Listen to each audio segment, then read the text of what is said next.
A terrified man looks up at his nurse from his hospital bed, and all he can mutter is, "Am I dying?" The nurse looks back and simply blinks at him before she scurries back out into the ward. Roman Abramovich has been poisoned along with two other men who are trying to broker peace in the war between Russia and Ukraine. The dose of Novichok is low and is deemed to be a scare tactic, possibly from Russian hardliners, showing that even oligarchs outlive their usefulness. But despite his peacekeeping efforts, there is a darker side to Roman Abramovich. He is Vladimir Putin's favorite son. He defrauded the government, rigged auctions, and took full advantage of the corruption in the post-Soviet Russian government, and is also responsible for Russia's rise and helped turn it into the world power it is today. The Roman Abramovich story is both inspiring and tragic, and involves several of the most ruthless and morally corrupt businessmen and politicians we have ever seen. The question is, how does a boy born into abject poverty become one of the richest men in the world?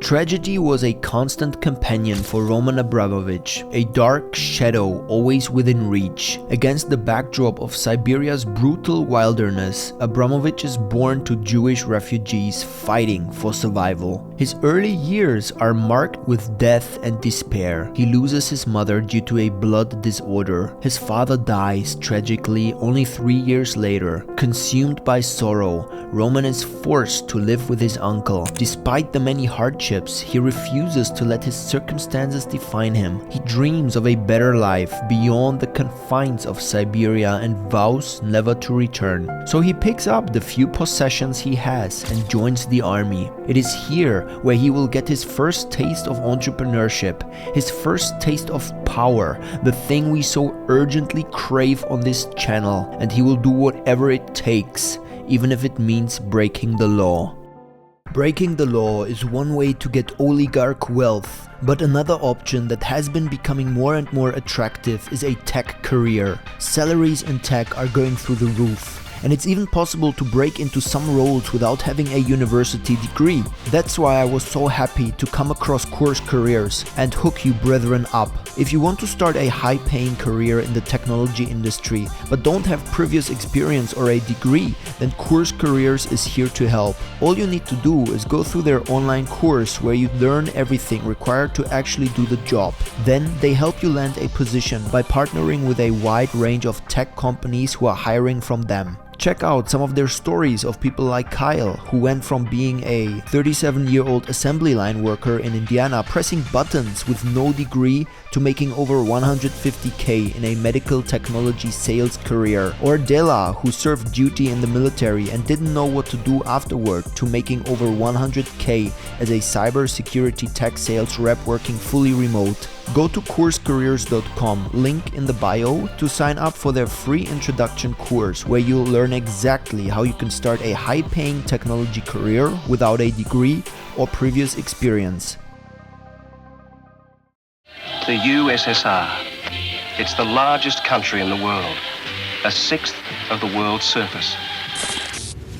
Amidst the Soviet Union's merciless bloodbath of the 80s, Roman Abramovich fights tooth and nail to survive. Among the gunfire and plumes of smoke, Roman never loses his composure and is determined to thrive, so he does what any self-respecting hustler would. He finds a way to make money. Instead of simply joining Giga University, Abramovich starts siphoning gas from the army and then sells it back to them for a tidy profit. It is a risky move, but it makes him very popular among the generals, as they believe they are getting a great deal on gas. Like all the megalomaniacal viewers of this channel, Abramovich isn't content with just one hustle, so he decides to turn things up a notch. One freezing winter's night down at the train tracks, a young Roman anxiously anticipates the arrival of the 9:30 train to Moscow, but he has no intention of getting on board. Armed with a set of phony documents and a brazen plan plan,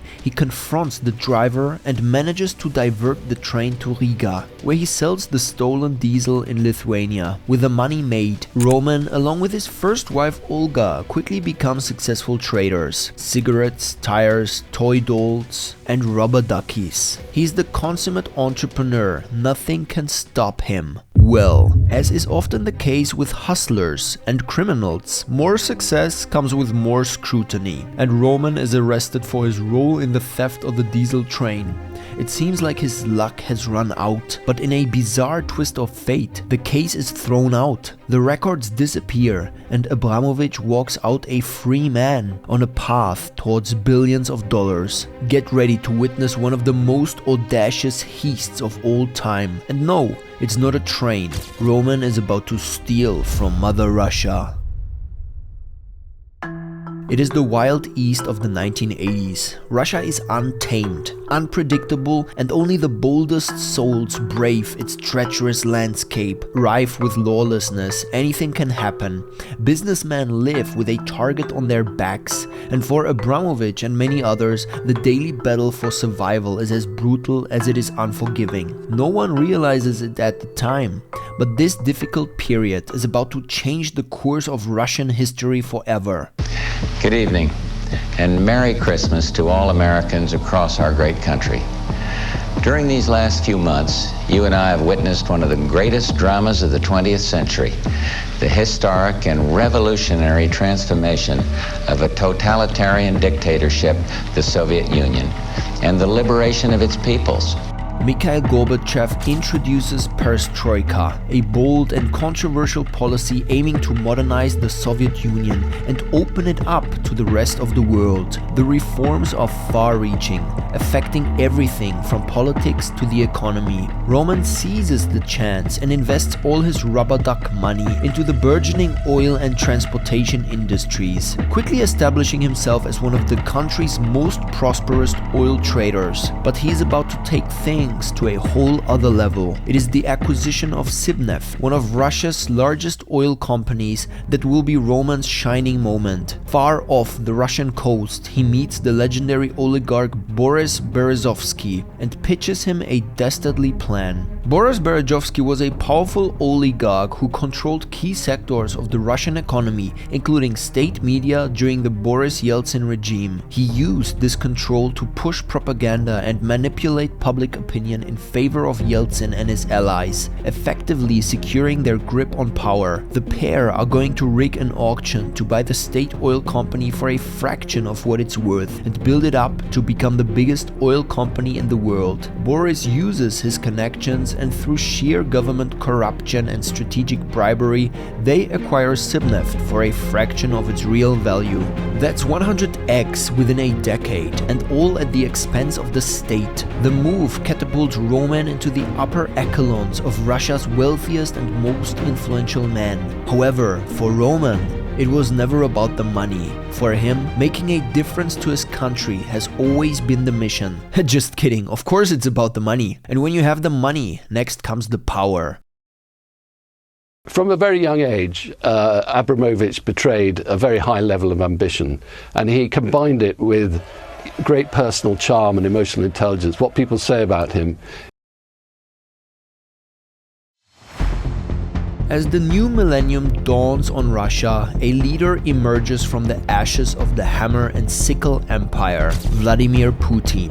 Immediately, Putin declares war on the oligarchs. Abramovich, one of the wealthiest and most influential people in Russia, knows he has to tread carefully around the former KGB spy. To stay in Putin's good graces, Roman goes underground, shying away from the public eye and paying tribute to the president discreetly. But their relationship goes beyond money. Roman is the man that recommended Putin to Boris Yeltsin, and he remains one of the president's most trusted advisors for years. Roman Abramovich remained in the Kremlin inner circle when Vladimir Putin came to power. He worked as one of Putin's regional governors for 8 years.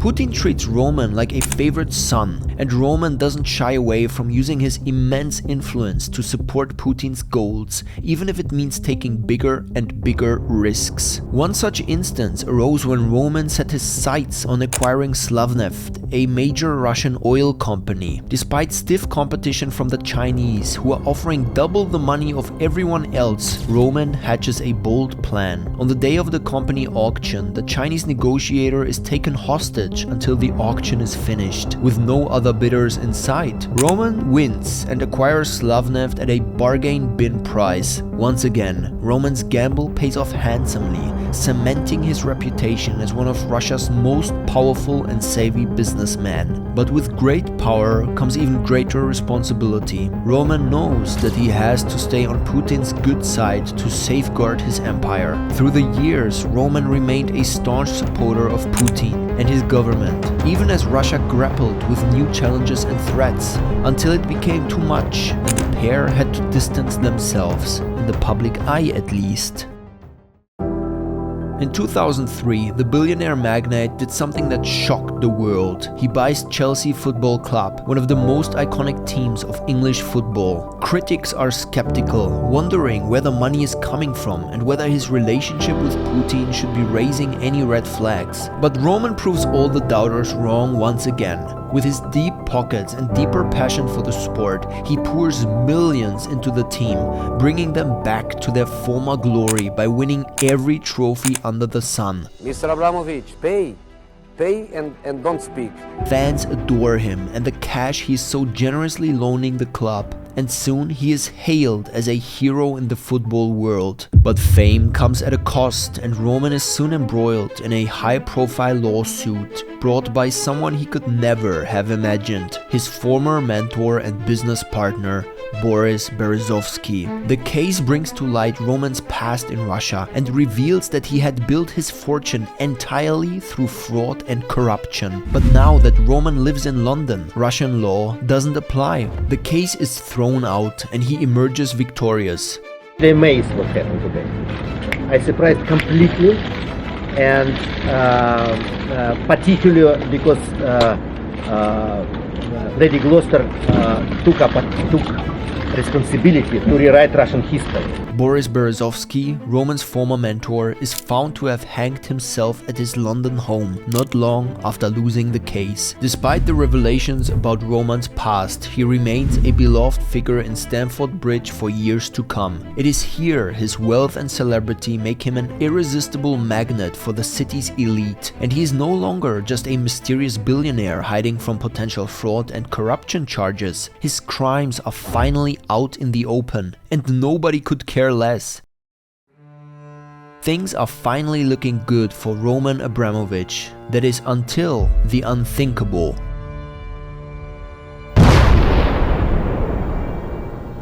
The world holds its breath as Russia invades Ukraine, triggering a catastrophic chain of events that sends shockwaves of fear and uncertainty coursing through the hearts of people everywhere. In the midst of chaos and crisis, all eyes are fixed on the oligarchs, which people deem to be propping up Putin's violent regime. Mr. Speaker, Roman Abramovich is the owner of Chelsea Football Club and various other high-value assets in the United Kingdom. Abramovich is no fool and is acutely aware of the potential impact that the invasion could have on his vast business empire. But instead of retreating into the shadows, he takes matters into his own hands. Using his considerable influence, he sets out to broker a peace deal between Russia and Ukraine. This is his chance to redeem himself of all his crimes in the past, and maybe he can show everyone that he's noble after all. Well, no. Not exactly. At the same time, his company is reportedly selling steel to the Russian military for use in their tanks. As the sanctions pile up and the pressure mounts, Abramovich is forced to make a difficult decision. With tears in his eyes, he announces that he must give up his beloved Chelsea Football Club. Sometimes the hardest choices are the ones we know we must make, and for Roman, the time has come to bid farewell to the Blues. It is a painful choice, but for Roman, the pain is about to get much worse. It's been reported that the Russian billionaire Roman Abramovich and 2 Ukrainians have suffered a suspected chemical poisoning after peace talks over the war in Ukraine. A terrified Roman Abramovich looks up at his nurse from his hospital bed. All he can say is, "Am I dying?" The nurse looks back at him and smiles. Apart from third-degree burns on his skin, Roman goes on to make a full recovery. The burns are a painful reminder of the risks he took and the price he paid. As he surveys the damage to his body, he can't help but wonder if it was all worth it. Roman's close call with death has shown him what's really important, so he quickly goes back home to do what he loves, hiding in the shadows and sitting on piles of cash. As the story of Roman Abramovich shows, the burning desire he has for financial success is not out of a vain need to impress people with yachts and supercars, but born out of a deep-seated fear of suffering again like when he was a child. Was it worth it? Only he knows. Go to courscareers.com, link in the bio, to sign up for their free introduction course where you'll learn exactly how you can start a high-paying technology career without a degree or previous experience.